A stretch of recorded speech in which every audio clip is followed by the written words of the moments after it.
President Ziaur Rahman হত্যাকাণ্ডের ৪৫ বছর পর প্রথম কোনো আসামি গ্রেপ্তার হয়েছে মোজাফফর আহমেদ, তৎকালীন মেজর। তাকে পুলিশ গ্রেপ্তার করেছে এবং গ্রেপ্তার করার পরে ডিবি থেকে তাকে সেনাবাহিনীর কাছে হস্তান্তর করা হয়েছে।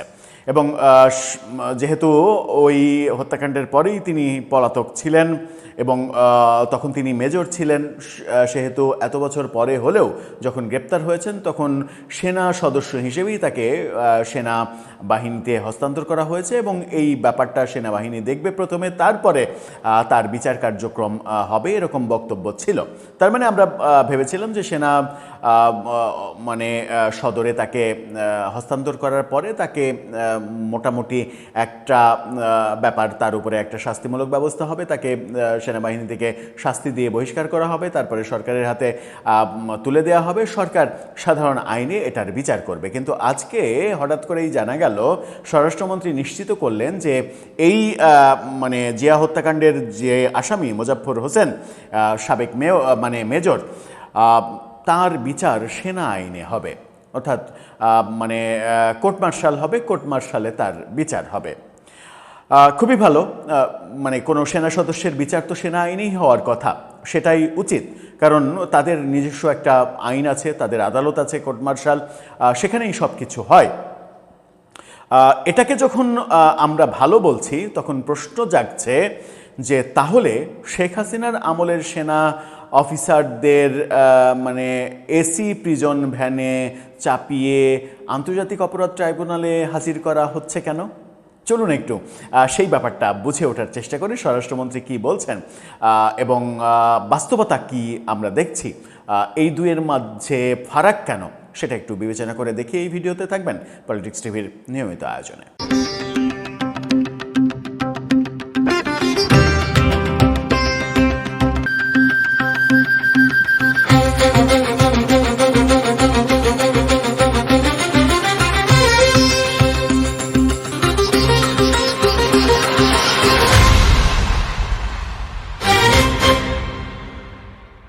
দর্শক, বলছিলাম ৪৫ বছর পর জিয়া হত্যাকাণ্ডের বিচারের উদ্যোগ সম্ভবত নিচ্ছে সরকার, এমনটা মনে হচ্ছে।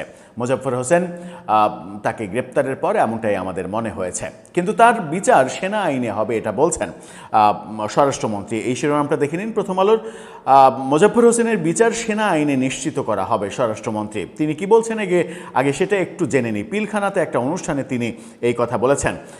শহীদ রাষ্ট্রপতি জিয়াউর রহমান হত্যা মামলার আসামি মোজাফফর হোসেনের বিচার সেনা আইনে জেনারেল কোর্ট মার্শালের মাধ্যমে নিশ্চিত করা হবে বলে স্বরাষ্ট্রমন্ত্রী জানিয়েছেন। যেটা বলছিলাম, কোর্ট মার্শাল হবে, রাজধানীর পিলখানায় এটা জানিয়েছেন। বলেন, মোজাফফর হোসেনকে গ্রেপ্তার করা হয়েছে, তার অন্য সহযোগীদের বিচার তখন সামরিক আদালতে হয়েছে, সেখানে কিছু পর্যবেক্ষণ আছে। তিনি দীর্ঘদিন ভিন্ন পরিচয়ে পার্শ্ববর্তী একটি দেশে পলাতক ছিলেন। গোয়েন্দা তথ্যের ভিত্তিতে তাকে গ্রেপ্তার করে সেনা আইনে বিচার করার জন্য তাকে সেনাবাহিনীর কাছে হস্তান্তর করেছে। জেনারেল কোর্ট মার্শালের মাধ্যমে তার বিচারটা নিশ্চিত করা হবে। জিয়াউর রহমান হত্যা মামলায় যারা সাজাপ্রাপ্ত হয়েছেন, একই রায়ে তার বিষয়ে কোনো পর্যবেক্ষণ থাকলে সেটিও জেনারেল কোর্ট মার্শাল দেখবে। তার বিরুদ্ধে সিভিল আইনে কোনো মামলা করা হবে কিনা এমন প্রশ্নের জবাবে সালাউদ্দিন আহমেদ বলেন, সিভিল আইনে তাকে অন্তর্ভুক্ত করাটা কতটা আইনসম্মত হবে পরীক্ষা নিরীক্ষা করে দেখা যাবে, এখন নয়, পরে সেটা পরীক্ষা নিরীক্ষা করে দেখা যাবে। একই ব্যক্তিকে একই অপরাধে দুই ভিন্ন আইনে দুবার বিচার করা যায় না, খুবই স্বাভাবিক ব্যাপার। একটা বিচার হওয়ার পরে আবার তো আপনি তাকে একই মামলায় বিচার করতে পারেন না।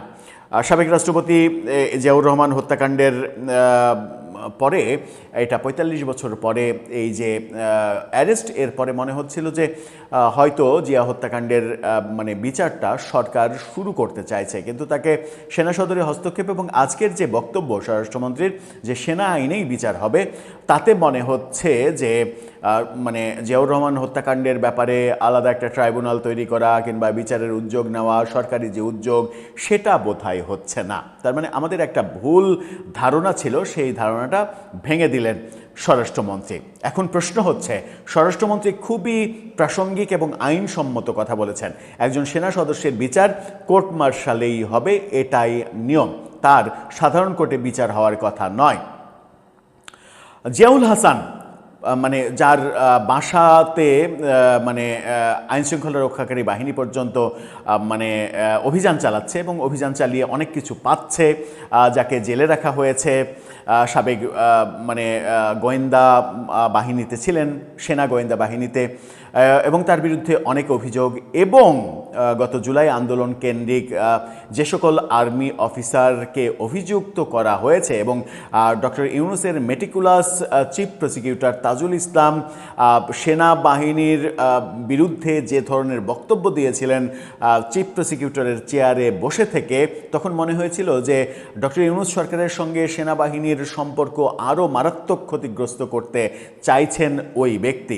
আমরা দেখলাম যে তাজুল ইসলাম ওই আদালতে বসে থেকে, মানে তার চেয়ারে বসে থেকে সেনাবাহিনী সম্পর্কে বিষোদ্গার করলেন এবং বললেন সেনা সদস্যরা আলাদা কিছু না, তাদেরকে এই আদালতে হাজিরা দিতে হবে, এখানেই তাদের বিচার হবে, এখানে তাদের আসতে হবে। আবেদন জানানো হয়েছিল যে ভার্চুয়ালি যেন তারা অংশগ্রহণ করতে পারে, সেটাও নাকচ করে দেওয়া হয়েছে।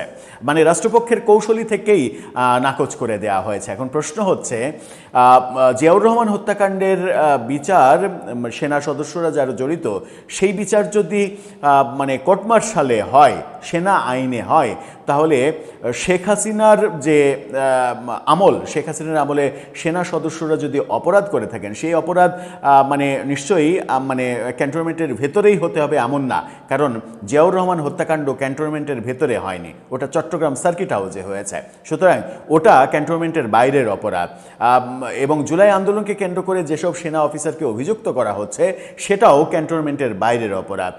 যদি জিয়াউর রহমান হত্যাকাণ্ডের আসামিকে গ্রেপ্তার করার পরেও বর্তমান সরকার সেনাবাহিনীর কাছে হস্তান্তর করে এবং স্বরাষ্ট্রমন্ত্রী নিশ্চিত করেন যে কোর্ট মার্শালে হবে তার বিচার, তাহলে শেখ হাসিনার আমলের এই আর্মি অফিসার, বড় বড় অফিসার, তাদেরকে এই প্রিজন ভ্যানে করে মানে আন্তর্জাতিক অপরাধ ট্রাইব্যুনালে হাজিরা দেওয়াতে হবে কেন, কিংবা আন্তর্জাতিক অপরাধ ট্রাইব্যুনালে তাদের নামে মামলা হবে কেন, এখানে সাধারণ আইনে তার বিচার হবে কেন, জিয়াউল হাসানের বিচার এই সাধারণ আদালতে কেন হবে, কেন তাদের বিচার কোর্ট মার্শালে হবে না, কেন তাদের বিচার সেনা আইনে হবে না, তারা কি সেনা সদস্য না?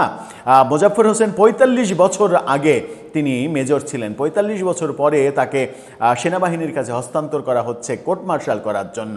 অথচ এরা বেশিরভাগই জিয়াউল হাসান সহ বেশিরভাগই, জিয়াউল হাসান বাদে বেশিরভাগই হচ্ছে কারেন্ট অফিসার।